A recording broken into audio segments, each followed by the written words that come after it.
BEd online classes में आपका स्वागत है। जैसा कि मैं आपको बीएड सेकेंड ईयर का third paper creative and inclusive school पढ़ा रहा था। इस पेपर में हम लोगों ने फर्स्ट यूनिट सेकेंड यूनिट को पढ़ लिया था, थर्ड यूनिट शुरू किया था, थर्ड यूनिट के 2 पॉइंट्स को पढ़ लिया था। तीसरे पॉइंट की पार्ट फर्स्ट को हम लोगों ने पिछली कक्षा में पढ़ा था, जो हमारा था रोल ऑफ क्लास टीचर। अब उसी का हम लोग दूसरा पार्ट जो है वो हमारा है रिसोर्स टीचर इन इंक्लूसिव एजुकेशन, स्रोत शिक्षक की भूमिका।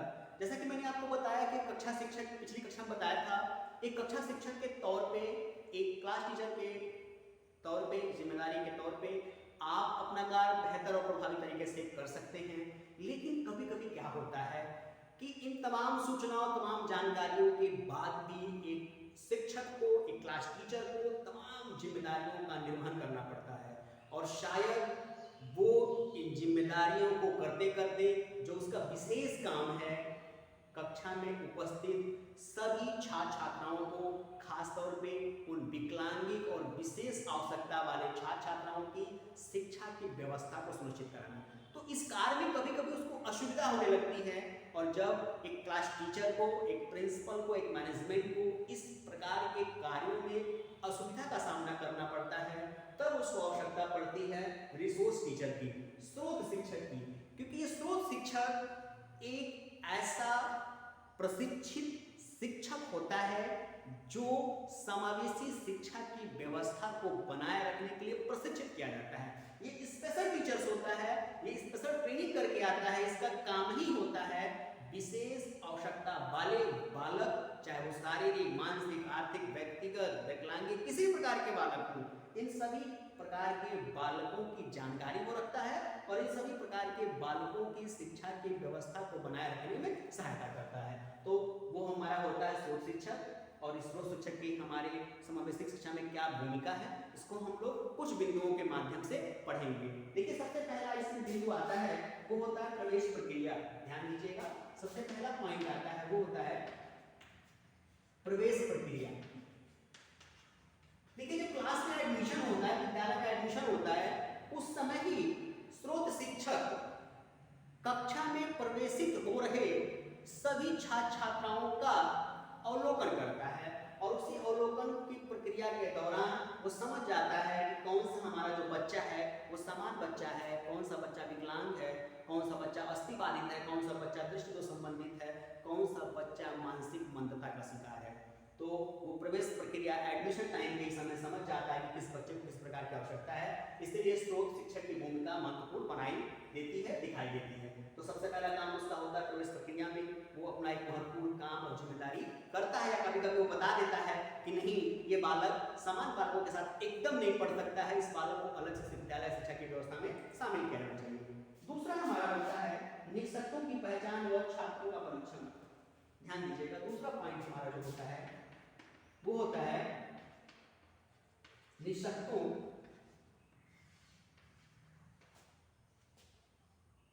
का परीक्षण, ऐसे भी लिख सकते हैं हम लोग, परीक्षण व पहचान। देखिए, जैसे कि मैंने आपको बताया, ये जो स्रोत शिक्षक होता है, रिसोर्स टीचर होता है, ये स्पेशल ट्रेनिंग लिया होता है, स्पेशल ट्रेनिंग होता है इसके पास, और ये एडमिशन के टाइम ही निष्ठों का परीक्षण करता है। जितने बच्चे उसके पास आते हैं, जिन बच्चों को लगता है कि नहीं ये बच्चे शारीरिक या मानसिक रूप से समान बच्चों या विशेष बच्चों थोड़ा अलग हैं, उनका वो टेस्ट लेता है या वो आइडेंटिफाई करता है। आइडेंटिफाई करने के बाद ही उन्हें प्रवेश की प्रक्रिया में वो शामिल कराता है। तीसरा काम होता है इस रिसोर्स शिक्षक का, वो होता है चिकित्सा उपकरण सहायता। ध्यान दीजिएगा, तीसरा जो होता है वो होता है चिकित्सा उपकरण सहायता। जैसे कि मैं आपको बताया हूं कि ये स्रोत शिक्षक पहले से परिचित होता है, जानता है तमाम छात्र छात्राओं के बीमारियों के बारे में, उनकी आवश्यकताओं के बारे में, उनकी जरूरतों के बारे में। तो जब बच्चों को आइडेंटिफाई कर लेता है, उनकी पहचान कर लेता है, तो उनकी आवश्यकता के हिसाब से वो उनके लिए मेडिकल फैसिलिटी अवेलेबल कराता है। उसे लगता है कि बच्चे की आंख थोड़ी सी खराब है, अगर इसको चश्मा दे दिया जाए, या बच्चे के कान थोड़ा सा खराब है, उसके हियरिंग मशीन दे दी जाए तो पूरी तरीके से सुन सकता है। तो इन तमाम प्रकार की व्यवस्थाओं को कराने की जो कार्य है वो स्रोत शिक्षक का होता है। साथ ही साथ वो तमाम बिंदुओं से परिचित होता है, इसीलिए वो तमाम बच्चों की पहचान आसानी से कर सकता है और उस पहचान के द्वारा उनकी समस्या के समाधान कर सकता है।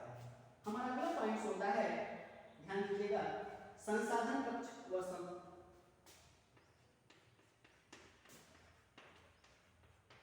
संसाधन कक्ष व उपकरण।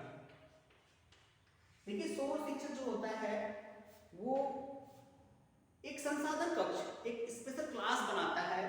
उस क्लास में प्रत्येक बच्चे की आवश्यकता के हिसाब से वो सुविधाओं को, उपकरणों को, मशीनरी को प्रेजेंट करता है, अवेलेबल करता है और उनकी सहायता से बालकों को वो शिक्षित करता है और प्रशिक्षित करता है।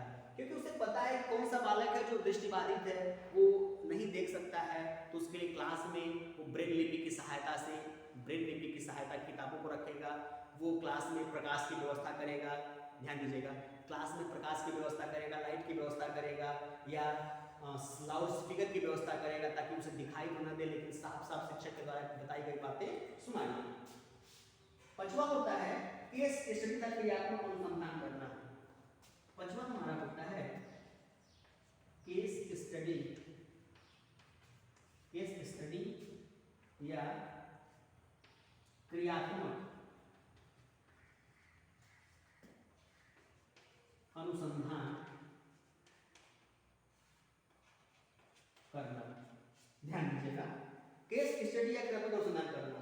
एक मान लीजिए कोई बालक है, कोई बच्चा है, वो सामान्य है लेकिन किसी कारणवश वो शिक्षा की व्यवस्था में शामिल नहीं हो पाता है, तमाम समस्याओं से ग्रसित है, तो एक सोच शिक्षक के तौर पे वो बालकों के मनोदशा को जानता है, मनोदशा को जानता है, तो उन बालकों की समस्या के समाधान हेतु वो केस स्टडी बनाता है, व्यक्ति का, बालक का व्यक्तिगत एक बायोडाटा बनाता है और उस बायोडाटा में उसकी समस्याओं को लिखता है और समस्याओं के कारणों की पहचान करता है और कारणों की पहचान करके उनकी समस्या का समाधान करने का उपाय भी खोजता है। साथ उसे लगता है कि नहीं कुछ और समस्याएं हैं तो उसके लिए एक्शन रिसर्च यानी क्रियात्मक अनुसंधान बनाता है और उसके क्रिया के द्वारा समस्या जो उत्पन्न होती है उसमें सुधार करने की वो सहायता करता है।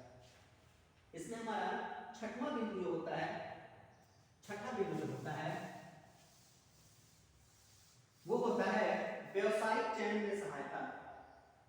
छठा बिंदु जो होता है वो होता है व्यवसायिक चयन में सहायता।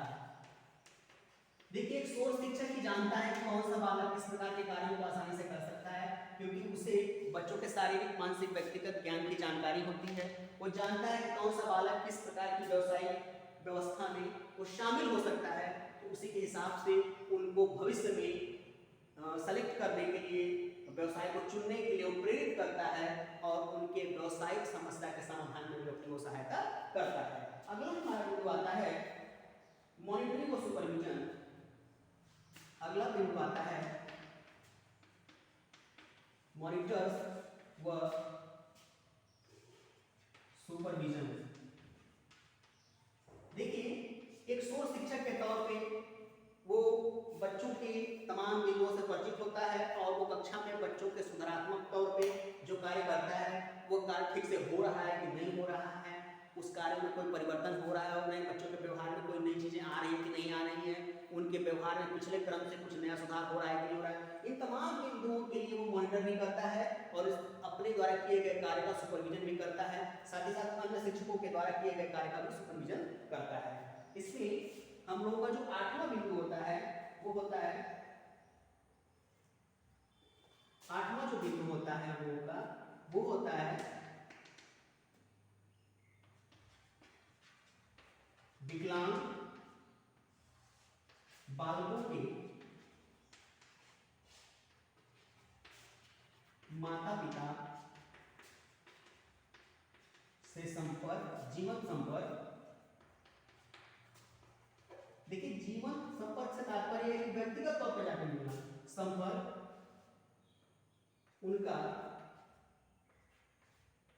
उनका उनका समायोजन व विशेष कक्षा